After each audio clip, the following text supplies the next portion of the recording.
बिहार में चुनाव से पहले राहुल गांधी ने एसआईआर का बड़ा मुद्दा उठाया, बाइक पर आए और जनता भी जुड़ी, कार्यकर्ता भी जुड़े और बीच चुनाव में ही चुनाव आयोग को कटघरे में खड़ा करते हुए अपना कथित हाइड्रोजन बम जो उन्होंने फोड़ा।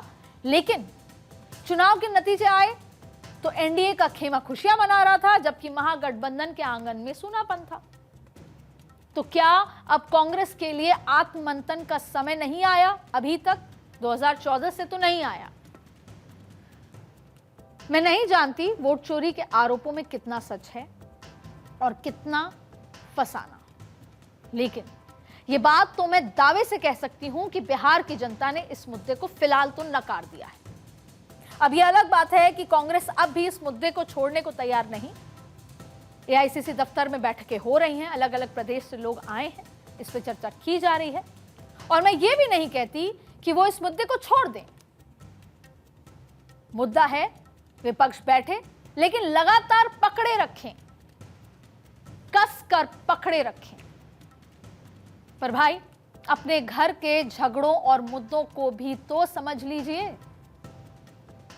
इंडिया गठबंधन से महागठबंधन, और अब कहां है ये महागठबंधन? केवल पार्लियामेंट में वो 15 दिन, जहां पर केवल वॉकआउट करना है, पार्लियामेंट नहीं चलने देनी। जैसे ही पार्लियामेंट खत्म, गठबंधन भी खत्म। कहते हैं कि चुनाव युद्ध की तरह होता है, जहां आप अपनी प्रतिभा का सबसे उच्च प्रदर्शन कर सकते हैं, लेकिन यहां सीन कुछ और ही है। आत्ममंथन में यह भी तो समझिए कि कांग्रेस की हो रही हार की वजह क्या है? लगातार हार। और लोकसभा चुनाव में जब कांग्रेस ने संविधान और आरक्षण को लेकर नैरेटिव गढ़ने में कामयाबी पाई और पार्टी एकजुट होकर लड़ी, तो नतीजे भी कमोबेश सम्मानजनक रहे। लेकिन फिर क्या? महाराष्ट्र, हरियाणा, दिल्ली और अब बिहार, पार्टी की गुटबाजी ने एक बार फिर लुटिया डुबो दी।